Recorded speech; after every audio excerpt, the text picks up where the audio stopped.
welcome back to the channel, everybody. Well, as you can tell, we are not at home, we're not on the property. We are actually here in southern Maine on a long weekend, a little vacation, enjoying some local Christmas activities before the holiday season hits. Now, I wanted to take some time to go over what you saw at the end of my last video and more in the beginning of this video. That was the BH20D being loaded onto a truck and trailer and hauled away. That was not my truck, nor was that my trailer, and that gentleman was not a friend, but a buyer. I sold the BH20D. In middle November, I decided it was time for me to get rid of it and put it on Marketplace. Pretty quickly, it sold. So in this video, I want to go over why I decided to sell it, what took place that pushed me to that point of selling it. If you're thinking about buying a Chinese Mini Excavator, what are some things to look out for? What are the pros? What are the cons? And where does that leave me in the excavator machine world? So let's get into it. All right, so to understand the full history of the BH20D and why I decided to sell it, we gotta go back to when I purchased it and why I picked that particular brand and that particular machine. So I first realized that I needed an excavator, or would want some digging devices in the property, was the beginning of 24, in January. And I had looked at purchasing the backhoe attachment for the 3E tractor and just found that it was wildly overpriced, very large, and not nimble enough for the projects I wanted to get done with it, mostly stump removal and putting in the trench. And I could see benefits of having two separate machines, to having the tractor with a trailer to load dirt and spoils, and an excavator that can nimbly move around the property. So I landed on two US-based Chinese Mini Excavator brands, and these two companies are Cameron and Groundhog. And they take in these excavators from China, they upgrade some things in them, they build them here stateside, and then they sell them.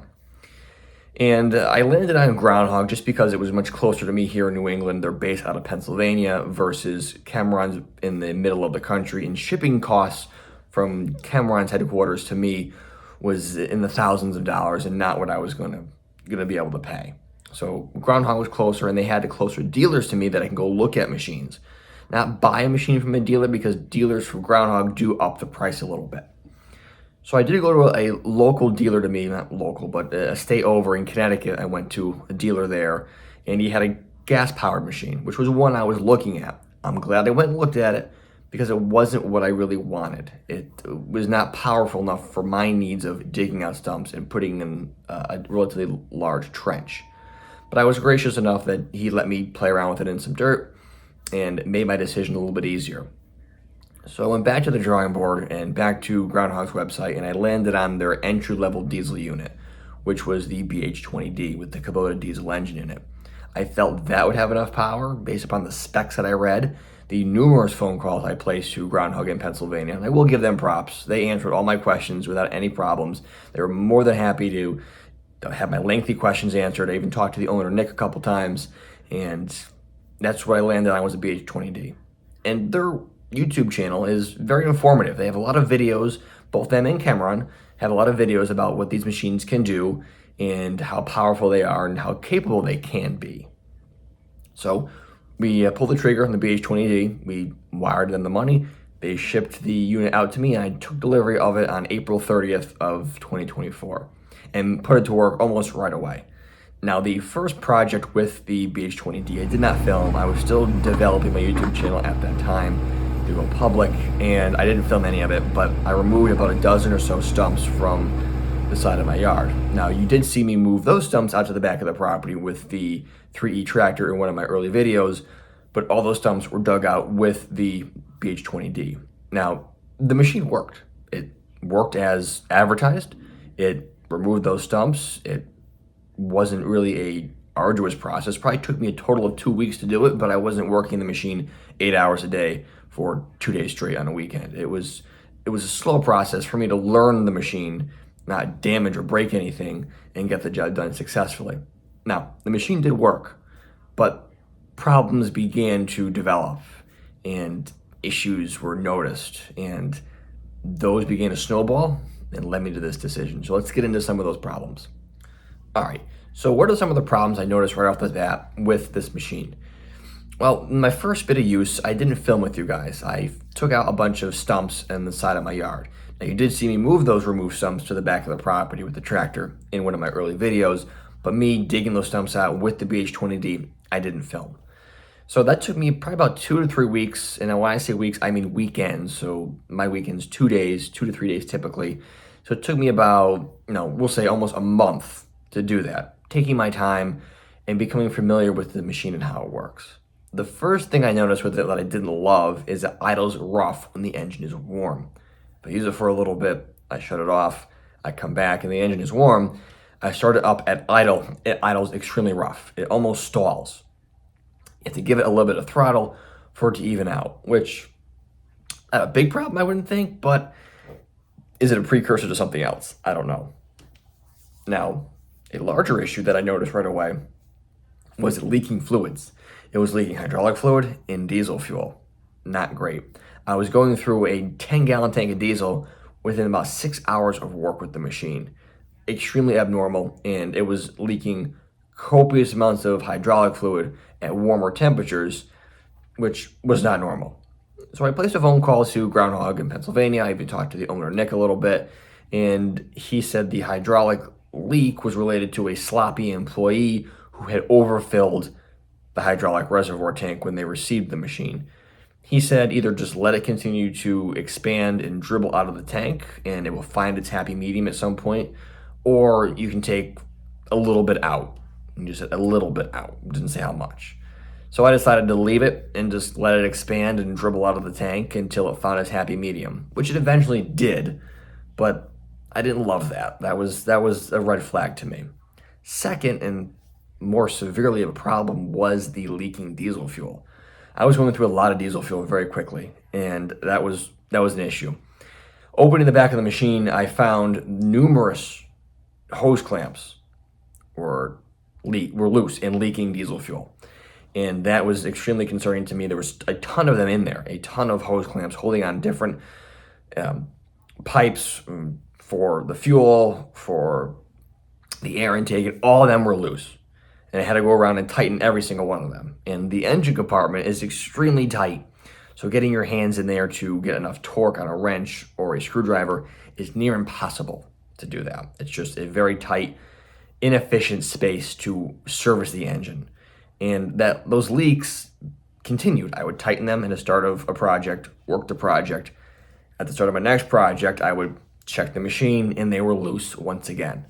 And that became an issue. Every single time I wanted to use it, I had to take an hour and a half, an hour at times to go through the machine and check every hose clamp, every fitting. And I understand there's a pre-inspection part of using a machine, but to that degree, I think that is wrong.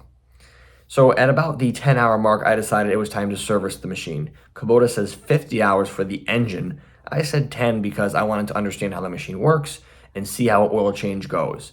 And I'm glad I did, because that oil change was extremely difficult and really opened my eyes to a lot of issues with these Chinese machines. So let's discuss that oil change. All right, so servicing the BH20D, what problems did I run into with it? Well, the service compartment, the engine compartment for this machine is extremely tiny, which I don't love. I'm a big service guy. I'm big into servicing my equipment early and frequently to prevent larger issues from happening down the road. Now, to access the engine compartment, you can flip the seat up to get to the top of the engine or open the back tailgate to see the rear of the engine. There's not a lot of room in there. It's a very small space you're working with to do much of anything in there. And for me to do an oil change, I had to take the rear tailgate off and both side panels off to really get in there and access everything and see where stuff was laid out. And the first thing I noticed when I did this is the engineering on these machines just sucks. It's gonna say it. They really are bad. There is no forethought. There is no thoughtful engineering as to servicing the machine into this. It is just, they have a design that they make and it looks nice, it looks sleek, and then they just cram an engine into the space below. That's what they do. There is no engineering thought behind the full design of the machine, and it just makes servicing it extremely difficult and really almost impossible at times. So to do an oil change, I had to disassemble some of the fuel system, some electrical components, just to get my hands in there to remove the oil filter. So the oil that came in the machine, and I'll use quotes when I say oil, it was It didn't look good. It was watery. It was a quart low in the engine, and it was metallic-y, had a glisten to it. It was not good oil. And with metallic flake in it, I'm not a mechanic, but I know that's not good. The oil filter was probably one of the worst things to deal with because it was powder coated and painted like the engine. What I believe they did at the factory is they put the oil filter on and powder coated the entire engine, making removing that filter near impossible because any sort of filter chuck I would put onto it that was attached to my wrench to pop it off would just slip. It would slip every single time. You couldn't get a good grip on it with your hands in there to feel how tight it was. It was over tight to begin with, but there's no friction on it to get it off. Any wrench I had would pop right off. And there was no room for me to really get any sort of other wrench in there to get it off. It was just so tight of a space. So after hours of fiddling around with it, I finally used a shop towel inside the oil filter chuck on the end of my wrench, and that towel took up enough play and gave me enough friction to finally pop that filter off. Absolute nightmare. And if you have one, you haven't changed oil yet, be warned, it is not an easy process. So we changed oil, put a new filter on, glad I did, documented the service at about 10 hours, and continued to use the machine, but keeping in mind that there's some issues with the engineering of these machines, and it was becoming more and more of a prolific issue. Okay, so how capable are the BH20D and these Chinese Mini Excavators in general? They're very capable. You can see on my channel, we did a little bit of work with this, and they are capable machines. No, I'm not here to bash Groundhog or Cameron or any of these American companies that are taking these machines from overseas, making them better and selling them. They're doing a good business, and they have service behind that, and I want to keep that as a point in this video that they have service. They have a service team. So I used that with Groundhog. I called, I had questions, they answered. They were there to help me. That's a big plus. The price is probably the largest plus that everyone comes across when you're researching these machines is they're affordable. They're very affordable, and they make it affordable for your average homeowner, and that's what I fell into. Did a lot of research, and the price was an extreme draw to me. And if you're a mechanic, you're mechanically inclined, and you're comfortable working in the diesel engine, hydraulic equipment field, then this machine really is for you. The biggest reason why I got rid of mine was just serviceability.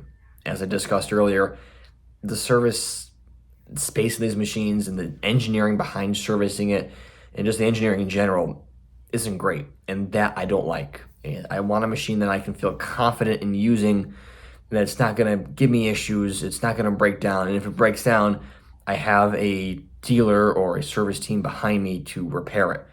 I just don't really have that with these Chinese excavators, at least where I live. I don't have a repair company close by. I can't call up my Kubota dealer or my Deere dealer and say, hey, I broke it, and they can arrange repairing it. You just don't have that. You have someone you can call, but you don't have a local dealer that can repair it. My nearest dealer in Connecticut, just selling them, wasn't repairing them. So my biggest issue was engineering behind it and just serviceability. And if something went wrong, having somebody there to repair it and fix it was the biggest issue. But capable machines nonetheless. All right, warranty. I want to briefly touch on this because it is a big thing to me and it was helpful when I made my decision. And I can speak to Groundhog specifically, is that they provide a warranty for their units for 1 year on my machine. And I'll post the warranty, the literature here in the video.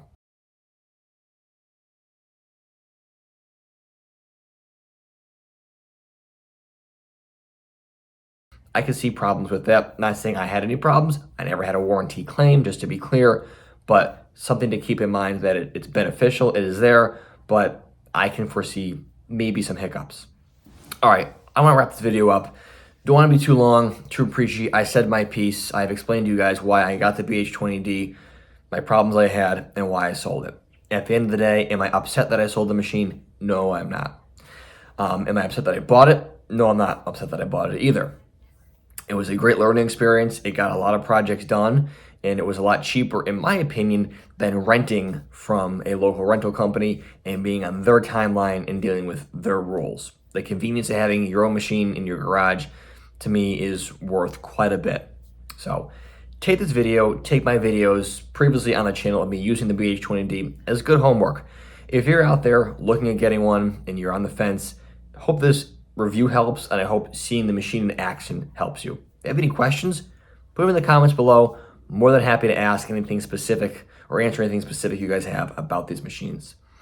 So where does that leave the channel, right? Where does that leave me in the excavator world? Well, we're going to take the entire winter off to do some research. It is December now, and we're not going to do any sort of movement until spring. We're going to do a lot of research. I've already gone to a couple of local dealers, Kubota and Myanmar specifically, and looked into their machines, what they have. Their 2.5 ton machines is kind of the weight class that I'm looking at. And first thing I notice is the price of these machines is a lot more than any Chinese excavator out there. But you're paying for more, in my opinion. You're paying for dealer support, and you're paying for part support, and you're paying for the color of the paint. But be that as it may.